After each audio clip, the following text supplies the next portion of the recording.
संस्कृताय नमः। मैं हमारे संस्कृत ज्ञान गंगा यूट्यूब चैनल पर आप सभी का हार्दिक स्वागत करती हूँ।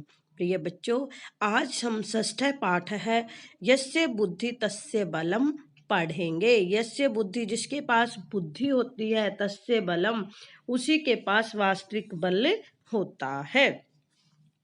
एक इस चैप्टर में हम एक कहानी के माध्यम से बुद्धि के महत्व के बारे में पढ़ेंगे। सभी बच्चे वीडियो को शुरू से अंत तक देखें और चैनल को सब्सक्राइब करना, लाइक करना और कमेंट करना बिल्कुल भी ना भूलें। एकस्मिन वृक्षे, एक पेड़ पर, एक है काका है, एक कौवा स्व परिवारेण, अपने परिवार के साथ स्नेहन वसति, इसमें प्यार से रहता था। तत्र एक, वहां पर एक सर्प अपि वसति, इसमें सांप भी रहता था। काका काकी च, कौवा और जो मादा कौवा था, नर और मादा। काका है क्या होता है? कौवा। काकी क्या होता है? मादा कौवा। सावकान पालयति, इसमें अपने बच्चों को प्यार से पालते थे। काका काकी च, सावकान स्नेहन पालते, इसमें कौवा और जो कोयल थे अपने बच्चों को बड़े ही प्यार से पालते थे। सर्प है एतान सावकान, सांप था वो, वहां पे एक सांप भी रहता था। सर्प एतान सावकान दृष्टवा, सांप इन बच्चों को दृष्टवा देखकर अचिंतयत सोचता था, अहम मैं अवश्य एव एतान सावकान भविष्य भक्षिष्यामि, मैं अवश्य ही इन जो कोए के बच्चे हैं उनको खा जाऊंगा। एकदा एक बार सह सर्प, वह सांप अवसरम लब्ध्वा, अवसर लब्ध्वा यानी पा करके, प्राप्त करके, सावकान अखादत, जो कौवे के बच्चे थे उनको खा गया। काके काकी च बहु विलापम अकुरुताम, को ने बहुत ही, मादा और नर जो कौवा था उन दोनों ने बहुत ही विलाप किया, उनको बहुत ही दुख हुआ। काके कौवा सर्पस्य, सांप के विनाशस्य उपायम अचिंतयत, कौवा था वो सांप के विनाश के बारे में उपाय सोचता है। वो क्या उपाय सोचता है? वो अपनी बुद्धि का प्रयोग करता है। कई बार हम अचानक कार्य करते हैं, ऐसे कभी नहीं करना चाहिए। सोच विचार कर बुद्धिपूर्वक हमें कार्य करना चाहिए। काका काकिम कथयति, कौवा था वो काकी को कहता है, राजकुमार है राजकुमार प्रतिदिनम, हर रोज सरोवरे, तालाब पर, स्नानाय आगच्छति, नहाने के लिए आता है। स वह स्ववस्त्राणि, अपने कपड़े और आभूषण, अवतार्य उतार कर, एकस्याम एक, शिलायाम स्थापयति, शिला के ऊपर रख देता है। त्वम तस्य, तुम, तस्य उसका, हारम गृहीत्वा, हार ग्रहण करके, लेकर के, सर्पस्य कोटरे क्षिप, सांप का जो बिल है, कोटरे क्या होता है? बिल, उसमें क्षिप फेंक देना। काके कथयत, काके कहती है, अहम एव करिष्यामि, मैं ऐसा ही करूंगी। एवं इस प्रकार ही, एव का मतलब ही, मैं ऐसा ही करूंगी, काकी कहती है। फिर एकदा एक बार, अवसरम लब्ध्वा, अवसर पाकर, काकी राजकुमारस्य हारम घृत्वा, राजकुमार का हार लेकर के, कोटरे अक्षिपत, सांप का जो बिल था उसमें फेंक देती है। चित्र में भी आप देख रहे हैं। सैनिका काकिम, जो उस राजकुमार के सैनिक थे, वो सैनिका काकिम अनुसरंत है, जो राजकुमार के सैनिक थे वो काके का अनुसरण करते हैं, उसके पीछे पीछे जाते हैं। तत्र एव, वहां पर ही, वृक्ष से समीपम अगच्छन, वहीं वृक्ष के समीप पहुंच जाते हैं। सैनिका कोटरे, सैनिक कोटरे बिल में, कृष्ण सर्पम दृष्टवा, काले सांप को देखकर, सर्पस्य वधम कुर्वन्, सैनिक थे वो सांप का वध कर देते हैं, सांप को मार देते हैं। हारम च गृहीत्वा अगच्छन्, और जो राजकुमार का हार था उसको ग्रहण करके वो वापसी जाते हैं। एवं इस प्रकार दुष्ट सर्पस्य, दुष्ट सांप का वध अभवत, वध हो जाता है, मार दिया जाता है। कृष्ण सर्पम मृतम दृष्टवा, काले सांप को मरा हुआ देखकर, काके काकी च निश्चिंत अभवताम, जो काका और काकी थे वो दोनों बड़े ही निश्चिंत हो जाते हैं। अब हम अभ्यास कार्य करेंगे। प्रश्न 1 में हमें आम अथवा न लिखना है। पाठ को आपने ध्यानपूर्वक सुना होगा, अपने आप ही अभ्यास कार्य अपने आप भी करना। किम काका वृक्षे वसति, इसमें क्या कौवा था वो पेड़ पर रहता था? आम, हाँ। किम सैनिका सर्पस्य विनाशस्य उपायम चिंतयन्, क्या जो सैनिक थे उन्होंने सांप के विनाश का उपाय सोचा था? नहीं, क्योंकि जो कौवा था उसने सांप के विनाश का उपाय सोचा था। किम सर्पः कुटीरे वसति स्म, क्या सांप था वो कुटिया में रहता था? न, क्योंकि वो बिल में रहता था। कुटीरे, कुटिया में नहीं रहता था, कोटरे यानी बिल में रहता था। किम राजकुमार प्रतिदिनम सरोवरम आगच्छति स्म, क्या राजकुमार प्रतिदिन सरोवर पर आता था? आम, हाँ। किम काके हारम कोटरे अक्षिपत, क्या काके ने हार को बिल में फेंका? आम, हाँ। किम काका सर्पस्य वधम अकरोत्, क्या कोए ने सांप का वध किया? न, क्योंकि सांप का वध सैनिकों ने किया था। प्रश्न 2 में हमें खालिस्तान करने हैं। एकस्मिन् वृक्षे काका वसति स्म, एक पेड़ पर कौवा रहता था। काका स्व सावकान स्नेहन पालयति स्म, कौवा था वो अपने बच्चों को प्यार से पालता था। सर्प सावकान अखादत, सांप ने बच्चों को खाया। राजकुमार सरोवरे स्नानाय प्रतिदिनम आगच्छति, राजकुमार था वो सरोवर पर तालाब पर प्रतिदिन स्नान करने आता था। वस्त्राणि अवतार्य शिलायाम स्थापयति, कपड़े उतारकर उसने शिला के ऊपर रख दिए। अभी प्रश्न 3 में हमें पर्यायवाची शब्द लिखने हैं। दृष्टवा अवलोक्य यानी देखकर, लब्ध्वा प्राप्य प्राप्त करके, गृहीत्वा ग्रहण करना, नीत्वा ले जाना ले जा करके ग्रहण करके, सर्पः सांप, भुजंग इसका पर्यायवाची है, समीपम पार्श्वम यानी पास में, नजदीक। काके काकी च कान स्नेहन पालयति, इसमें सावकान अपने बच्चों को। सर्प कान अखादत, सांप ने किन को खाया? सावकान बच्चों को खाया। राजकुमार कुत्र वस्त्राणि स्थापयति, इसमें राजकुमार कहाँ पे कपड़े रखता था? शिलायाम, शिला के ऊपर अपने कपड़ों को रखता था। काकी चंचुआ किम धृत्वा कोटरे क्षिपति, काके ने चोंच में क्या धारण करके बिल में फेंका था? हारम, हार को। किसको फेंका था? हार को। सैनिका काम अनुसरणता गच्छन, सैनिक किसका अनुसरण करके गए? काकिम, काके का। सैनिका कोटरे कम अपश्यन, सैनिकों ने बिल में क्या देखा? कृष्ण सर्प, काला सांप। अब प्रश्न 5 से हमें पूर्ण वाक्य में करना है। सर्प सावकान दृष्टवा किम अचिंतयत, सांप था वो बच्चों को देखकर क्या सोचता था? सर्प सावकान दृष्टवा अचिंतयत, वह बच्चों को देख करके सोचता था, अहम मैं अवश्यमेव एक दिन, एतान सावकान खादिष्यामि, खादिष्यामि होगा यहाँ पे पूरा कर लेना, कि मैं इन बच्चों को अवश्य खा जाऊंगा। कै सर्पस्य विनाश से उपाय में चिंतयत, कौन सांप के विनाश के उपाय के बारे में सोचता है? तो काक है, क्या होगा? काक है। इसमें हमें एक या दो ही अक्षर चेंज करने हैं और बिल्कुल प्रश्न है वो एज इट इज रहेगा। जैसे इसमें कह की जगह पे क्या हो जाएगा? काक है, और पूरा प्रश्न ऐसे ही रहेगा। काका सर्पस्य विनाशस्य उपायम अचिंतयत। सर्प मृतम दृष्टवा काका काकी च कीदृशौ अभवताम, सांप को मरा हुआ देखकर काका और काकी क्या हो गए? निश्चिंत भवताम, दोनों निश्चिंत हो गए। यहाँ तक क्या है? प्रश्न है एज इट इज। आगे की दृश्यों की जगह क्या हो जाएगा? निश्चिंत अभवताम। के सर्पस्य वधम अकुर्वन्, किसने सांप का वध किया? के की जगह पे होगा सैनिक, सैनिकों ने सर्प का वध किया। वृक्ष से कोटरे कह वसति, इसमें वृक्ष के बिल में कौन रहता था? वृक्ष से कोटरे सर्प वसति, इसमें यहाँ पे स होगा, वसति स्मै, वृक्ष के बिल में सांप रहता था।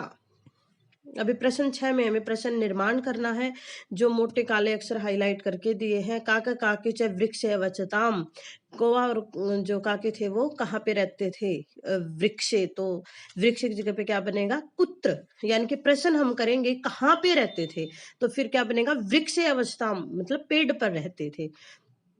काका विलापम कुर्वन्ति काकिम अपश्यन, कौवा था वो विलाप करता हुआ काके को देखता है। तो काका विलापम कुर्वन्ति काम अपश्यन, किसको देखता है? काकिम की जगह काम। राजकुमार प्रतिदिनम सरोवरम आगच्छति, राजकुमार प्रतिदिन सरोवर के लिए जाता था। प्रश्न क्या बनेगा? कह, यानी कि कौन सरोवर पर जाता था। काकी हारम एनयत, काके ने हार, मतलब काके हार लेकर गई। तो यहाँ पे पुल्लिंग है इसलिए आया कह, और काकी स्त्रीलिंग है इसलिए आया का। सैनिका कोटरे कृष्ण सर्पम अपश्यन, सैनिकों ने कहां पर काले सांप को देखा। तो कोटरे की जगह पे यहाँ नीचे क्या आएगा, कुत्र, कहां पर, प्रश्न बनेगा हमारा। कृष्ण सर्पम मृतम दृष्टवा काका काके च निश्चिंत अभवताम, काका और काकी मतलब दोनों निश्चिंत हो गए, तो कौ निश्चिंत अभवताम, कौन निश्चिंत हो गए। पूर्ण वाक्य में प्रश्न लिखें और अंत में क्वेश्चन मार्क लगाना बिल्कुल ना भूलें। ये कथा है, कथा को हमें क्रमानुसार लगाना है। सबसे पहले इसमें क्या होगा कि वृक्ष काका काकी च वसति, इसमें कौवा और काकी थे वो पेड़ पर रहते थे। काका काकी च स्व सावकान स्नेहन पालयति, इसमें काका और काके अपने बच्चों को प्यार से पालते थे। सर्पः सावकान अखादत, सर्प उनके बच्चों को खा गए। तब सर्पस्य विनाशम उपाय अचिंत्य, तब उन्होंने सांप के विनाश का उपाय सोचा। काकी चंचुआ हारम धृत्वा सर्पस्य कोटरे अक्षिपत, काकी अपने चोंच में हार को लेकर बिल में फेंक देती है। सैनिका सर्पस्य वधम कुर्वन, और जो सैनिक थे उन्होंने सांप का वध किया। इस प्रकार से इस कथा को क्रमानुसार लगाना है।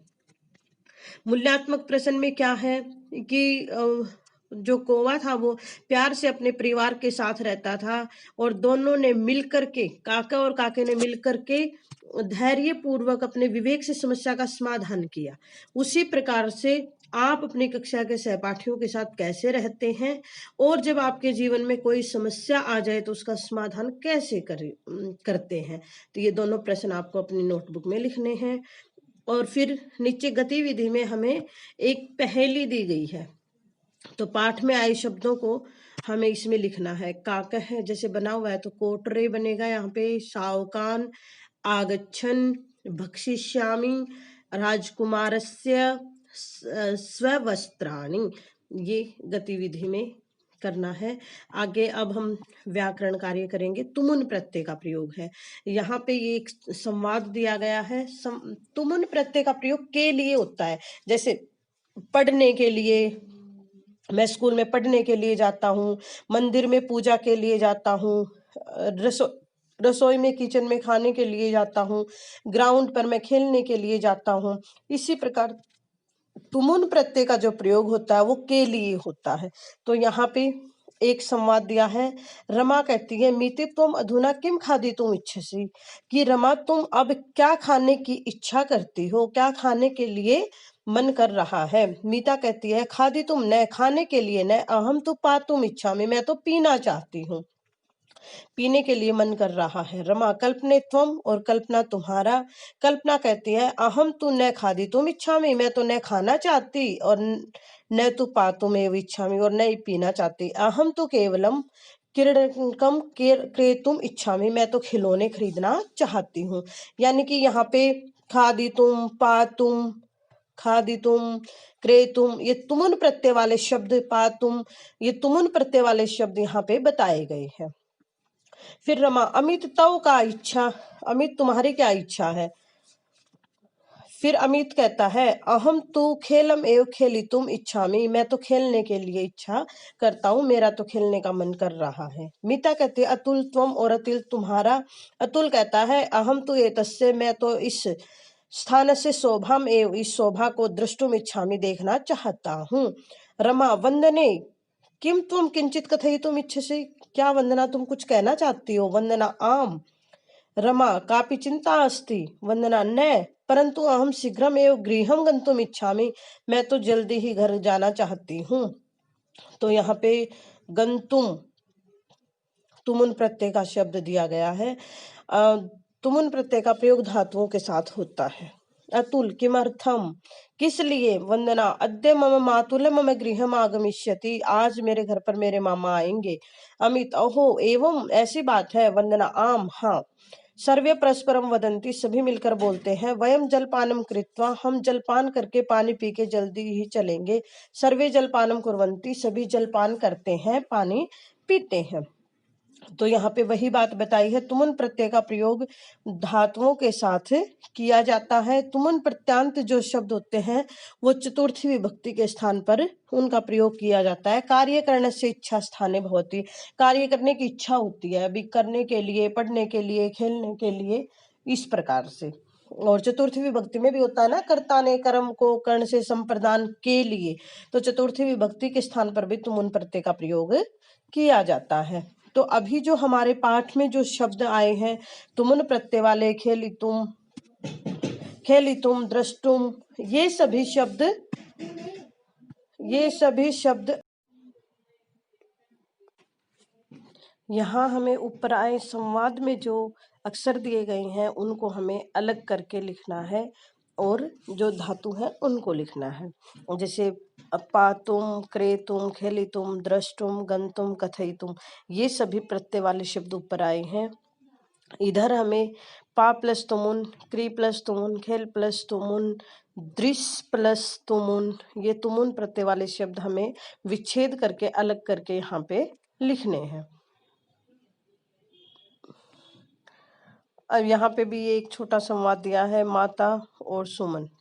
माता, सुमन त्वम अधुना किम कर्तुम इच्छसि, कि सुमन तुम अब क्या करना चाहती हो, क्या करने की इच्छा है। सुमन, अहम पठितुम इच्छामि, मैं पढ़ना चाहती हूँ। माता, सुधे त्वम, और तुम। सुधा, अहम लेखितुम इच्छामि, मैं लिखना चाहती हूँ। माता, युवयो का अपि उद्यानम गंतुम न इच्छति, क्या तुम अब उद्यान में नहीं जाना चाहती। नीचे ये जो हमारा हेल्प बॉक्स दिया हुआ है इसमें से छांट करके हमें लिखने हैं। आगे तुमुन प्रत्यय वाले जो शब्द हैं उनको हमें आगे जो एक्सरसाइज दी गई है, प्रश्न नंबर 2 जो दिया गया है उसमें इन सब को अलग करके लिखना है।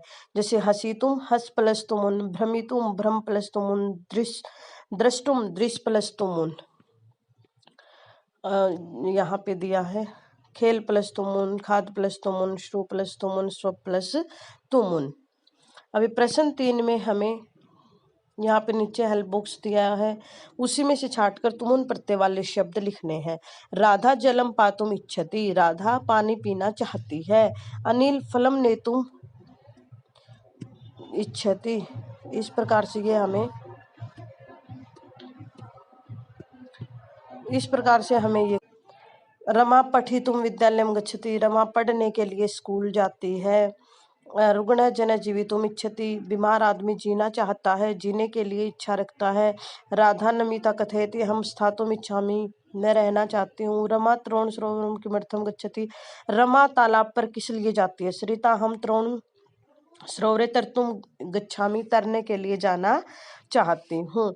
इस प्रकार से आगे हमें जो अलग करके प्रत्यय तुमुन प्रत्यय दिया हुआ है उसको जोड़ करके हमें लिखना है। प्रच्छ प्लस तुमुन प्रष्टुम, चल प्लस तुमुन चलितुम, क्रीड प्लस तुमुन क्रीडितुम, भू प्लस तुमुन भवितुम, नम प्लस तुमुन नंतुम, पच प्लस तुमुन पक्तुम, धाव प्लस तुमुन धावितुम। इस प्रकार से हमें करना है। तो आप सभी को ये वीडियो समझ में आई होगी। जयतु संस्कृतम, जयतु भारतम। धन्यवाद है। चैनल को सब्सक्राइब करना बिल्कुल ना भूलें।